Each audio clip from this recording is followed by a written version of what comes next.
Биздин эгер туризмге жакшы көңүл бура турган болсок, мынау биздин картошкабыз сатылбай аткан эттерибиздин баардыгын эч жака сатыштын кереги жок, ушул жерде гана өз туристтерге иштетсек боло турган болуп турат.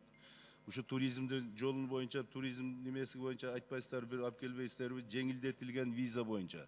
Жанагы групповой туризм келе турган болсо, ошолорго жеңилдетилген только аэропорттордо гана басылат.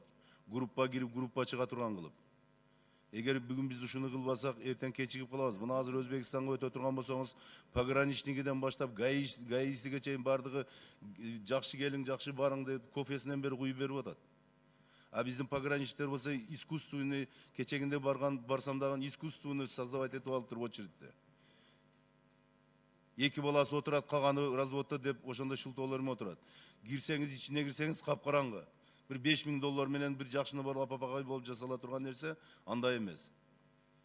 Биздин пограничтердин кылып аткан иши бүгүнкү күндө абсолютно тетири болуп атат. Кечегинде составты алып келгениңиздерде пограничтерди дагы бир алмаштырып алып келишиңиздер керек эле, руководствосын. Может, жакшы жигиттердир военный, бирок ишти алып бара албай атат булар. Бир эмес 5 жолу айтылып атат бул боюнча.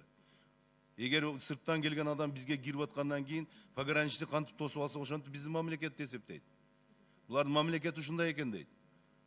Искусственный акчаны пробканы создавать этип, ошол жерден акча алышып атат.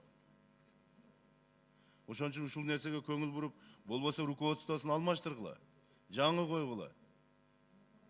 Бир туризм боюнча бир өткөрүп көрүңүздөр, барып көрүп келсин Өзбекстанда кандай шарт койду, президенттин койгон шартыны бүт аткарышып атат бардыгы.